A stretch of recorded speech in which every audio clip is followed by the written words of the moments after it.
बिस्मिल्लाहिर्रहमानिर्रहीम, अस्सलाम वालेकुम। आप देख रहे हैं मुझे मेरे यूट्यूब चैनल पर और मैं मुज़म्मिल अवान हूँ। पाकिस्तानी लोग इसहाक डार साहब से ये उम्मीद लगाए बैठे थे, ये आस लगाए बैठे थे कि इसहाक डार साहब आएंगे तो डॉलर की प्राइस स्टेबल हो जाएगी, पेट्रोल की प्राइसेस स्टेबल हो जाएंगी, महंगाई कंट्रोल हो जाएगी, इसहाक डार साहब मुल्की मईशत को संभालेंगे। वो मुल्की मईशत जो इमरान खान साहब कंगाल करके गए, जो अपनी आखिरी सांसों के ऊपर खड़ी हुई थी, जिसको ऑक्सीजन देने की जरूरत थी। लेकिन अब सर हालात बदल चुके हैं। इसहाक डार साहब जैसे वजीर खजाना बने, मिफ्ता इस्माइल साहब को पहले हम बड़ी बातें कर रहे थे कि जी मिफ्ता से तो कुछ कंट्रोल ही नहीं हो रहा, मिफ्ता इस्माइल तो महंगाई पर कंट्रोल ही नहीं कर सका, मिफ्ता इस्माइल तो पेट्रोल बार बार बढ़ाई जा रहा है, 30 रुपये बढ़ा दिया, फिर 30 रुपये बढ़ा दिया, फिर 30 रुपये बढ़ा दिया।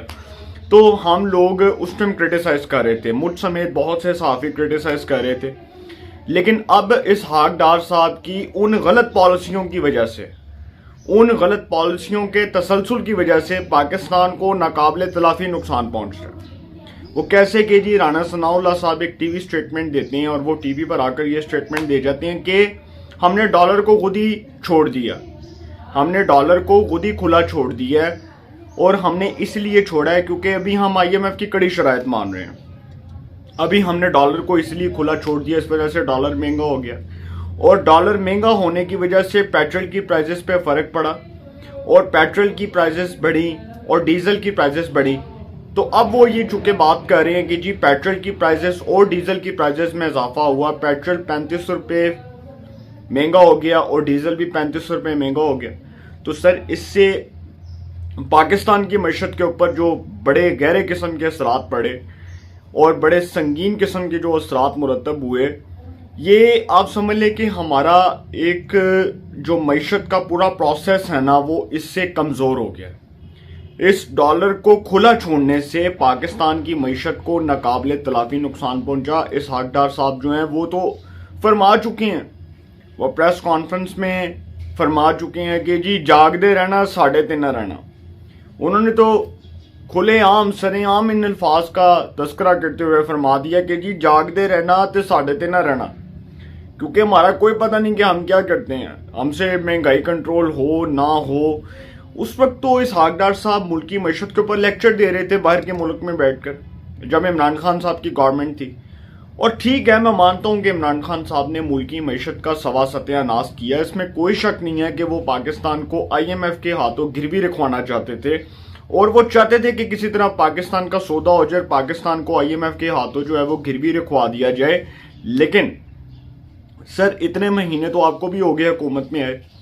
अप्रैल में वज़ीर आज़म बने थे ना शहबाज शरीफ साहब, अप्रैल मई जून जुलाई अगस्त सितंबर अक्टूबर नवंबर दिसंबर, तो सर 8 महीनों के अंदर आप तो डॉलर को ही स्टेबल नहीं कर सके, उसके प्राइस को ही स्टेबल नहीं कर सके, उसी को कंट्रोल कर लेते।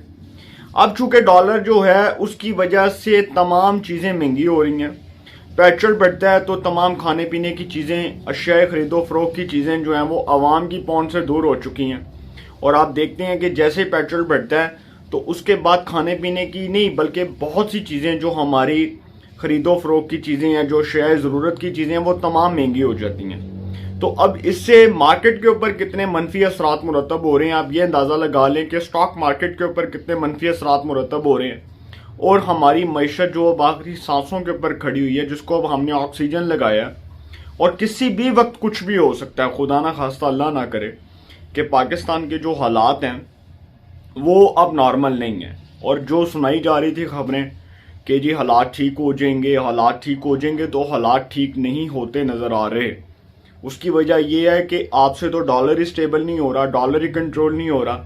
जब आप डॉलर को खुला छोड़ेंगे, पेट्रोल की प्राइसेस बढ़ गई, उसके बाद ऑटोमेटिकली तमाम अशिया खरीदो फरोख्त की चीज़ें बढ़ गई।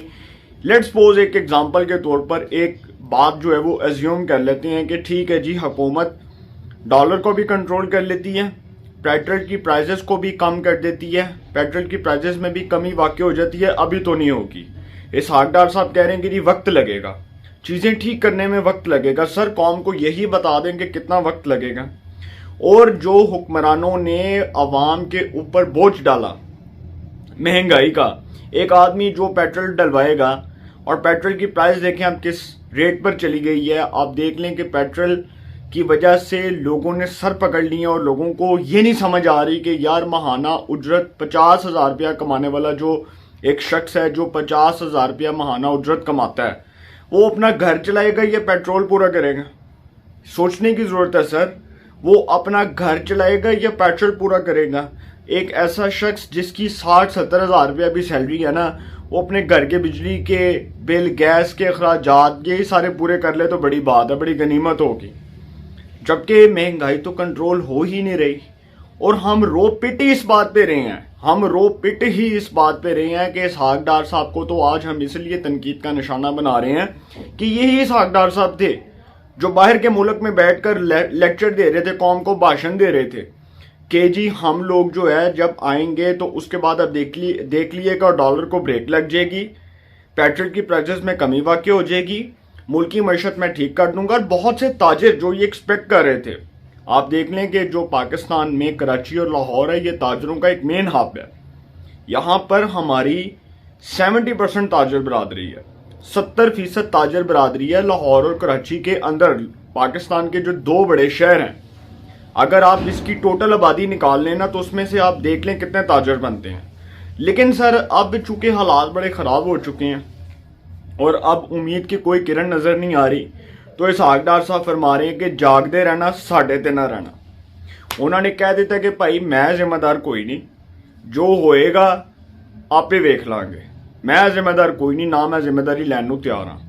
इसका मतलब कि सर फिर आप जो फाइनेंस मिनिस्टर बने, जो आप फेडरल फाइनेंस मिनिस्टर बने, जो आपने वजारत खजाना का हलफ उठाया, आपको तो वजीर ही नहीं बनना चाहिए था।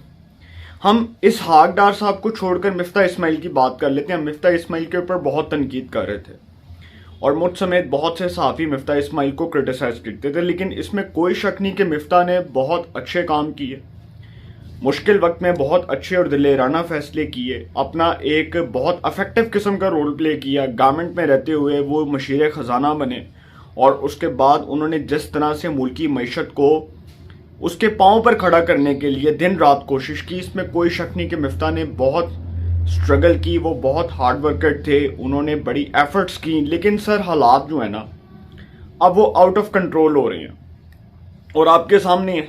आप देख लें कि खाने पीने की जितनी भी चीज़ें हैं वो तो सस्ती नहीं होंगी, पेट्रोल सस्ता हो जाएगा, डॉलर अपने असल रेट पर आ जाएगा, लेकिन वो चीज़ें वैसी की वैसी रहेंगी। तो ज़ख़ीरा अंदोज़ी कौन करेगा? एक दुकानदार, एक कमाने वाला, कि उसको तो बचत हो रही है, लेकिन एक गरीब आदमी जो है उसकी जेब पर डाका डलेगा, उसको क्या बचत होगी? उसने 5,000 का नोट सुबह तोड़वाना है और तकरीबन 2-3 घंटे बाद देखना वो 5,000 का नोट ही ख़त्म हो जाएगा।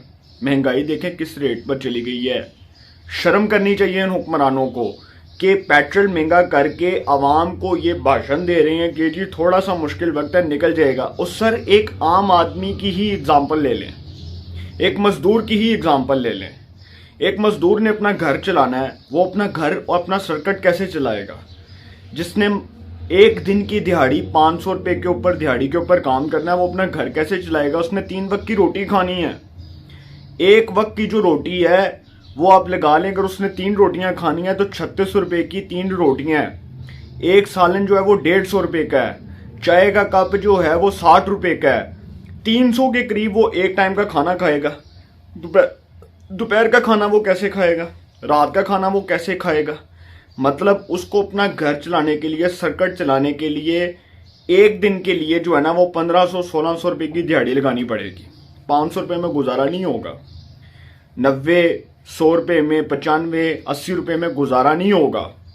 उसने एक दिन की जो दिहाड़ी करनी है वो 1500 से 2000 रुपया कमाएगा तो वो दिहाड़ी पूरी करेगा।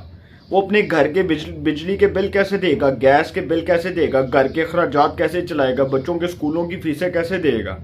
सर ये सोचने की ज़रूरत है। इसहाक डार साहब जो है ना वो मुल्की मईशत कंगाल कर रहे हैं। वज़ीर आज़म साहब भी परेशान हो गए होंगे कि हम तो समझते थे कि बड़े तजर्बाकार हैं इसहाक डार साहब, लेकिन इसहाक डार साहब नूं तो अलिफ बे नहीं पता मईशत दी। वो आगे ने कौम नूं लैक्चर देन कि जी थोड़ा जिहा सबर कर लो, जागते रहना मगर मेरे ते ना रहना। और जागते रहना, साढ़े ते ना रहना, सानू कोई पता नहीं।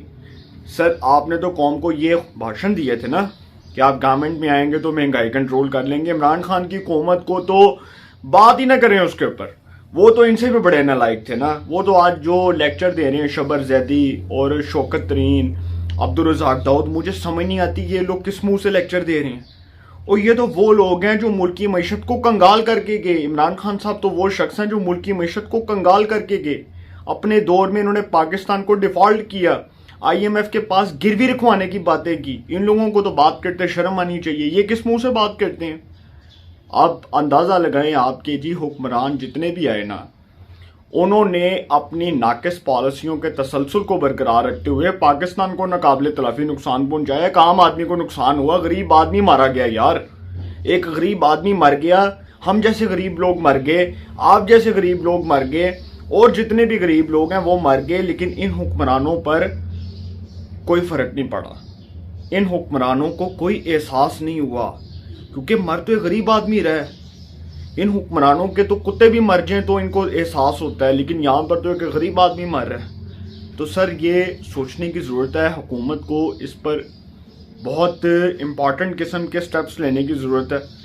और हुकूमत अगर इसी तरह के इनिशिएटिव्स लेकर चलती रही, जिस तरह के इनिशिएटिव्स मईशत के ऊपर लेकर चल रही है, और इसी तरह के अगर लेक्चर देती रही कौम को, तो सर ये महंगाई कोई कंट्रोल नहीं होनी। मैं और आप रोते पिटते रहेंगे, हम यहीं पे मर जाएंगे, महंगाई ऐसी की ऐसे ही रहेगी। इसलिए हाथ जोड़कर इस व्लॉग को वाइंड अप कर रहा हूँ। अपनी राय का कमेंट्स में ज़रूर इज़हार कीजिएगा। इंशाल्लाह एक नए सेगमेंट के साथ फिर मुलाकात होगी। अपना बहुत ख्याल रखिएगा। अल्लाह निगहबान।